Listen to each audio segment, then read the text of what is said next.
Hello friends, welcome to toppers world. നമ്മൾ ഇന്നത്തെ class 2ാം ക്ലാസ്സിലെ കൂട്ടുകാരുടെ മാത്സിന്റെ ഓണപരീക്ഷയുടെ മോഡൽ ചോദ്യ പേപ്പറാണ് കേട്ടോ. അപ്പോൾ നമ്മൾ അതായത് മാത്സ് മാത്രമല്ല ഇംഗ്ലീഷും നമ്മുടെ ഇന്റഗ്രേഷന്റെ ചോദ്യ പേപ്പറും എല്ലാം തന്നെ നമ്മൾ അപ്ലോഡ് ചെയ്തിട്ടുണ്ട്. അപ്പോൾ അതുവരെയും കാണാത്ത കൂട്ടുകാരെങ്കിൽ ഒന്ന് കാണുക. ക്ലാസ്സിൽ ലിങ്ക് നമ്മുടെ ഡിസ്ക്രിപ്ഷൻ ബോക്സിൽ കൊടുത്തിട്ടുണ്ട്. അപ്പോൾ നമ്മൾ ഇന്ന് ചെയ്യാൻ പോകുന്നത് മാത്സ് ഓണപരീക്ഷയ്ക്ക് മാത്സ് എക്സാമിന് മാക്സിമം റിലേറ്റ് ചെയ്തിട്ട് വരാൻ സാധ്യതയുള്ള ഓണപരീക്ഷയ്ക്ക് വരാൻ സാധ്യതയുള്ള ഇമ്പോർട്ടൻ്റ് ആയിട്ടുള്ള ചോദ്യങ്ങൾ ഉൾപ്പെടുത്തിയിട്ട ക്ലാസ് ആണ്. അപ്പോൾ തീർച്ചയായും കാണുക. നിങ്ങൾ എക്സാമിന് ഇത് ഒരുപാട് യൂസ് ആവും. എല്ലാവർക്കും A+ കിട്ടാൻ സഹായമാവും. ഈ കാണുന്ന ക്ലാസ് കാണുന്ന എല്ലാ കൂട്ടുകാർക്കും തീർച്ചയായിട്ടും A+ കിട്ടും. അപ്പോൾ എന്ത് ചെയ്യാം, നമുക്ക് ക്ലാസ് എന്താണെന്ന് നോക്കാം. അപ്പോൾ നിങ്ങൾ വെറുതെ ക്ലാസ് കണ്ടാൽ മാത്രം നിങ്ങൾക്ക് നല്ല മാർക്ക് കിട്ടില്ല. എന്തും കൂടെ വേണം, തീർച്ചയായും എഴുതി പ്രാക്ടീസ് ചെയ്യണം. അതോടൊപ്പം തന്നെ നമ്മുടെ യൂണിറ്റിന്റെ ക്ലാസ്സുകളൊക്കെ കണ്ട് മനസ്സിലാക്കണം. എന്തെങ്കിലും ഡൗട്ട് ഉണ്ടെങ്കിൽ ചോദിക്കുക. അതേപോലെ യൂണിറ്റ് ടെസ്റ്റിന്റെ ക്ലാസ്സുകളൊക്കെ ചെയ്ത് നോക്കുക കേട്ടോ. എല്ലാവർക്കും ഫുൾ മാർക്ക് കിട്ടട്ടെ. അപ്പോൾ നമുക്ക് എന്ത് ചെയ്യാം, എത്ര പ്രവർത്തനങ്ങളൊക്കെ ഉണ്ട് നോക്കാം അല്ലേ. 5 പ്രവർത്തനം, വളരെ ചെറിയൊരു ചോദ്യ പേപ്പറാണ് കേട്ടോ. 5 പ്രവർത്തനങ്ങൾ മാത്രമേ ഉള്ളൂ. അവിടെ എന്താണ് first activity? Let's draw and write. Complete the picture of the house and colour it. അപ്പൊ ഇവിടെ കാണുന്ന പിക്ചർ കളർ ചെയ്യാനാണ്. അതായത് ഈ വീട് പൂർത്തിയാക്കിയ ശേഷം ഇതിൽ ഹാഫ് ഭാഗം കൂടെ വരച്ച് ചേർത്തതിന് ശേഷം കളർ ചെയ്യണതാണ് ഒന്നാമത്തെ ആക്ടിവിറ്റി. അപ്പൊ കളറിങ് എക്സാമിൽ വരാൻ സാധ്യതയില്ല, എപ്പോഴും വരുന്ന ഒരു ചോദ്യമാണ് കേട്ടോ. അപ്പൊ ഇന്റഗ്രേഷൻ ആയിക്കോട്ടെ, ഇംഗ്ലീഷിനായിക്കോട്ടെ, മാത്സിലായിക്കോട്ടെ, കളറിങ് എക്സാമിന് വരും. അപ്പൊ തീർച്ചയായും സ്കെച്ചസ് ഒക്കെ ഉണ്ടെങ്കിൽ നിങ്ങൾ ടീച്ചർ പറയും സ്കെച്ചൊക്കെ കൊണ്ടുപോകാൻ പറയും. അപ്പൊ കളർ ചെയ്യേണ്ട ഐറ്റംസ് ഒക്കെ കൊണ്ടുപോവുക. അത് വൃത്തിയായിട്ട് കളർ ചെയ്യുക. നമ്മൾ ചില കൂട്ടർ കളർ ചെയ്യുന്നത് എങ്ങനെയാണെന്ന് വെച്ചാൽ ഡാർക്ക് ആക്കി കളർ ചെയ്യും. അപ്പൊ ഡാർക്ക് ആക്കി കളർ ചെയ്യുമ്പോൾ എന്താ സംഭവിക്കാന്ന് വെച്ചാൽ നമ്മുടെ ബാക്ക് പേജിൽ ഈ പേജിന്റെ അടുത്ത പേജിലേക്ക് കളർ പടരും. അപ്പൊ അവിടെ നിങ്ങൾക്ക് ഉത്തരം എഴുതുമ്പോൾ ബുദ്ധിമുട്ടായിരിക്കും. അപ്പൊ മാക്സിമം ഇപ്പൊ ക്രയോൺ ഒക്കെ ചെയ്യണവർക്കാണെങ്കിൽ കുഴപ്പമുണ്ടാവില്ല. അപ്പൊ സ്കെച്ചൊക്കെ ചെയ്യുന്ന സമയത്ത് അതങ്ങനെ ലീക്ക് ആവണ പോലെ അങ്ങനെ പടരാൻ സാധ്യതയുണ്ട്, വൃത്തികേടാവും അല്ലേ. അപ്പൊ അങ്ങനെ ഒന്നും ചെയ്യാതെ നല്ല വൃത്തിയായിട്ട് കളർ ചെയ്യുന്ന ഐറ്റംസ് ഒക്കെ കൊണ്ടുപോകുക കേട്ടോ. അപ്പൊ ഇവിടെ കംപ്ലീറ്റ് ചെയ്തിട്ട് കളർ ചെയ്യുക. അതിനുശേഷം ബി ചോദ്യം പറയുന്നത് ലെറ്റ്സ് കൗണ്ട് ആൻഡ് റൈറ്റ് ആണ്. എന്താണ് കൗണ്ട് ചെയ്യേണ്ടത്? ഇവിടെ കണ്ടല്ലേ നല്ലൊരു ഡോളിന്റെ ചിത്രം ഉണ്ട് അല്ലേ. അപ്പൊ നമ്മൾ ഷേപ്സിന്റെ ചാപ്റ്റർ നമ്മൾ ഫസ്റ്റ് ചാപ്റ്റർ പഠിച്ചില്ലേ, അതുമായി റിലേറ്റ് ചെയ്തിട്ടുള്ള ചോദ്യം തന്നെയാണിത്. അപ്പൊ ഇത് എന്ത് ചെയ്യണം, ഓരോ ഷേപ്പും സർക്കിൾ എത്രയുണ്ട്, റെക്ടാങ്കിൾ എത്രയുണ്ട്, ട്രയാങ്കിൾ എത്രയുണ്ട്, അത് ജസ്റ്റ് ഒന്ന് കൗണ്ട് ചെയ്തതിന് ശേഷം എണ്ണി നോക്കിയ ശേഷം ആ ചിത്രത്തിൽ കാണുന്ന ഓരോ ഷേപ്പിലും നേർന്ന് കാണുന്ന വരയിൽ എന്ത് ചെയ്യുക, എഴുതുകയാണ് ചെയ്യേണ്ടത്. എളുപ്പമല്ലേ അത്. അപ്പൊ ഇതുപോലെ കൗണ്ട് ചെയ്തിട്ട് എഴുതുന്നത് ഒരു ചോദ്യം എക്സാമിന് തീർച്ചയായിട്ടും പ്രതീക്ഷിക്കുക. അത് എക്സാമിന് ഉറപ്പായിട്ടും വരുന്ന ഒരു ചോദ്യമായിരിക്കും കേട്ടോ. അടുത്തത് activity 2, let's make numbers make. നമ്മുടെ 2ാമത്തെ യൂണിറ്റുമായി ബന്ധപ്പെട്ടിട്ടുള്ള ചാപ്റ്റർ ആണിത്. ചോദ്യം complete the missing column complete ചെയ്യാനാണ് പറയുന്നത്. അപ്പൊ ഇവിടെ എന്താ പറയുന്നത്, 34 ആണ് അല്ലേ. അപ്പൊ നമ്മൾ പ്ലേസ് വാല്യൂ പറയുകയാണെങ്കിൽ 34ന്റെ ആദ്യത്തെ നമ്പർ എന്താ 3. ഇതെന്ന് വെച്ചാൽ 10ന്റെ പ്ലേസിലാണ്. ഇവിടെ കാണുന്ന അത്രയും 10 ഉണ്ട്. രണ്ടാമത്തെ സംഖ്യ ഏതാ, രണ്ടാമത്തെ നമ്പർ 4. അപ്പൊ ഇത്രയും 4 1 ഉണ്ട്. അപ്പൊ 3 10ഉം 4 1ഉം കൂടെ ചേരുന്നതാണ് പ്ലസ് ചെയ്ത കിട്ടുന്ന ഉത്തരമാണ് 34. അപ്പൊ ഫസ്റ്റ് നമ്പർ 3. അപ്പൊ ഇവിടെ നമ്മൾ 3 10 കണ്ടില്ലേ. അടുത്തത് 4 1. അപ്പൊ ഇവിടെ 4 1 വരച്ചു. അതേപോലെ അടുത്തത് എത്ര 10 ഉണ്ട്, ഒരു 10. 1ഉം എത്ര 1 ആണുള്ളത്, 4 1. അപ്പൊ 1ഉം 4 എന്ന് വെച്ചാൽ 1 10ഉം 4 1സും 14. അടുത്തത് 23 എത്ര 10 ആ, 2 10. എത്ര 1 ആ, 3 1. അടുത്തത് 44 എത്ര 10 ഉണ്ട്, 4 10. എത്ര 1 ആണ്, 4 1. അടുത്തത് 36 എത്ര 10 ആ, 3 10. എത്ര 1s ആ, 6 1. അപ്പൊ 3 10ഉം 6 1സും ചേരുന്നത് എത്രയാ, 36.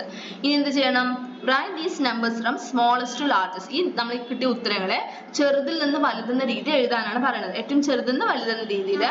അപ്പൊ ഏതാ ഫസ്റ്റ് വരിക, 14, അടുത്തത് 23, അടുത്തത് 34, അടുത്തത് 36, അടുത്തത് 44. അടുത്ത ആക്ടിവിറ്റി 3, ഹു ആം ഐ. ആരാണെന്ന് കണ്ടുപിടിച്ചിട്ട് ഒരു നമ്പറാണ്, ഒരു സംഖ്യയാണ്, അത് കണ്ടെത്തി ആ സംഖ്യ ഏതാണെന്ന് ഇവിടെ എഴുതുക. and ആ നമ്പറിനെ പല രൂപത്തിൽ പല ഡിഫറെന്റ് ടൈപ്പിൽ എഴുതാൻ പറ്റില്ല, അതാണ് ഇവിടെ കൊടുത്തിരിക്കുന്നത്. അപ്പൊ ആദ്യം ഏതാ നമ്പർ നമുക്ക് കണ്ടുപിടിക്കാം. 4 less than 36. 36നെക്കാട്ടിലും 4 ലെസ് എന്ന് വെച്ചാൽ 36ന് 4 കുറയ്ക്കുക, മൈനസ് ചെയ്യുക. Between 31 and 33. 31ന്റെയും 33ന്റെയും ബിറ്റ്വീൻ ഉള്ള നമ്പർ. അല്ലെങ്കിൽ 2 more than 30. 30നെക്കാട്ടിലും 2 more എന്ന് പറഞ്ഞാൽ പ്ലസ് ചെയ്യുക, 30ന്റെ കൂടെ 2 പ്ലസ് ചെയ്യുക. അതും അല്ലെങ്കിൽ 10 plus 10 plus 10 plus 2. എന്താണ് ഉത്തരം, 32. ഇനി നമുക്ക് എങ്ങനെ ഡിഫറെന്റ് ആയിട്ട് ഇതുപോലെ ബാക്കിയുള്ള ഫ്ലവേഴ്സ് കൂടെ എങ്ങനെ ഫിൽ ചെയ്യാം. 8 less than 40. 1 more than 31. 35 minus 4 അല്ല, ഇവിടെ എന്താക്കുക, 3 ആക്കുക കേട്ടോ. 35 minus 3. അടുത്തത് 30 plus 2. Next let's find activity 4 let's find ആണ്. Write the missing numbers. വിട്ടുപോയ സംഖ്യകൾ കംപ്ലീറ്റ് ചെയ്യുന്നതാണ് നമ്മുടെ 4ാമത്തെ ആക്ടിവിറ്റി എന്ന് പറയുന്നത്. അതായത് ചില നമ്പേഴ്സ് വിട്ടുപോയിട്ടുണ്ടാവും. ആ വിട്ടുപോയ നമ്പേഴ്സ് എന്ത് ചെയ്യണം, നമ്മൾ ഫില്ല് ചെയ്ത് കൊടുക്കുന്നതാണ് നമ്മുടെ 4ാമത്തെ ആക്ടിവിറ്റി.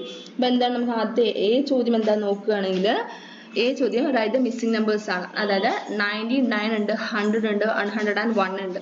അപ്പൊ അതേപോലെ അടുത്ത് നോക്കൂ 121 ഉണ്ട്. അപ്പം തൊട്ട് ബിഫോറുള്ള നമ്പറും തൊട്ട് ആഫ്റ്ററുള്ള നമ്പറും 120 ആൻഡ് 121 കഴിഞ്ഞ അടുത്ത് എന്താ 122. നെക്സ്റ്റ് 150 ഉണ്ട്, 151 ഉണ്ട്. അപ്പൊ തൊട്ട് 150 തൊട്ട് ബിഫോറുള്ള നമ്പർ ഏതാ 149. അടുത്ത ലെറ്റ്സ് കംപ്ലീറ്റ് ചെയ്യുന്ന ഒരു പ്രവർത്തനമാണ്, പാറ്റേൺ ആണ് കേട്ടോ. 110 120 130 10 പ്ലസ് ചെയ്ത് പോകണം. അപ്പൊ 130 പ്ലസ് 10 എത്രയാ 140 140 പ്ലസ് 10 150. അടുത്ത ചോദ്യം 160 150 140. അടുത്ത എന്തായിരിക്കും 10 മൈനസ് ചെയ്ത് അപ്പൊ പാറ്റേൺ എന്ന് പറയുമ്പോൾ എപ്പോഴും കൂട്ടുന്നത് മാത്രം, പ്ലസ് ചെയ്യുന്നത് മാത്രമായിട്ടില്ല, മൈനസ് ചെയ്യുന്നത് വരും കേട്ടോ. അപ്പൊ 140 10 മൈനസ് ചെയ്യുക 130 120. ഓക്കെ, അപ്പൊ ഇങ്ങനെയാണ് പാറ്റേൺ കംപ്ലീറ്റ് ചെയ്യേണ്ടത്. അടുത്തത് activity 5 let's draw the matching ones. ഒരേ രൂപമുള്ളതുമായിട്ട് മാച്ച് ചെയ്യാനാണ് പറയുന്നത്. അതുപോലെ ചെയ്യാൻ മാച്ച് ചെയ്ത് കൊടുക്കുക. ഷേപ്സുമായി ബന്ധപ്പെട്ട ചാപ്റ്റർ ആണ് ഇതൊക്കെ. അത് ഹൂ ഇസ് നെക്സ്റ്റ്. അപ്പൊ ഇവിടെ പിക്ചർ പാറ്റേൺ ആണ് തന്നിരിക്കുന്നത്. അടുത്ത് വരാൻ സാധ്യതയുള്ള ചിത്രം ഏതാണ് അവിടെ കൊടുത്തിട്ടുണ്ട്, അത് കറക്റ്റായി ടിക്ക് ചെയ്യാനാണ് പറയുന്നത്. എങ്ങനെയാണ് അടുത്ത പാറ്റേൺ വരയ്ക്കുക എന്നാണ് കൊടുത്തിരിക്കുന്നത്. ഇതുപോലെ ടിക്ക് ചെയ്യുക. അടുത്ത സർക്കിൾ ദ ഓഡ് വൺ. ഈ 4 ഏതാണ് ഓഡ് വൺ, അതെന്ത് ചെയ്യുക സർക്കിൾ ചെയ്യുക. ഒരേ രൂപം അല്ലാത്ത ഏതാണോ അത് എന്ത് ചെയ്യുക സർക്കിൾ ചെയ്യാനാണ് പറയുന്നത്. അപ്പൊ നമ്മൾ 5 പ്രവർത്തനങ്ങളും കഴിഞ്ഞിരിക്കുകയാണ്. അപ്പൊ എല്ലാ കൂട്ടുകാർക്കും ക്ലാസ് ഇഷ്ടമായി കാണുന്നു കരുതുന്നു. ക്ലാസ് ഇഷ്ടമാണെങ്കിൽ തീർച്ചയായിട്ടും ലൈക്ക് ചെയ്തിട്ട് നിങ്ങളുടെ കൂട്ടുകാർക്ക് കൂടെ ഒന്ന് ഷെയർ ചെയ്ത് കൊടുക്കുക. അപ്പൊ നിങ്ങളോട് വീണ്ടും നിങ്ങൾ ഓർമ്മപ്പെടുത്തുകയാണ്, നമ്മുടെ ടോപ്പേഴ്സ് വേൾഡിൽ എല്ലാ ക്ലാസ്സുകളും നിങ്ങൾക്ക് ആവശ്യമുള്ള എല്ലാ ക്ലാസ്സുകളും അവൈലബിൾ ആണ്. അപ്പൊ നമ്മൾ ഈ എക്സാമിന് പോകുന്നതിന് മുമ്പായിട്ട് തീർച്ചയായിട്ടും യൂണിറ്റിന്റെ ക്ലാസ് കാണാത്ത കൂട്ടുകാരെ തീർച്ചയായിട്ടും യൂണിറ്റിന്റെ ക്ലാസ് കാണുക. നിങ്ങൾക്ക് ഒരുപാട് യൂസ് ആവും യൂണിറ്റിന്റെ ക്ലാസ്. അതേപോലെ തന്നെ ആക്ടിവിറ്റി ബുക്കിന്റെ ക്ലാസ്.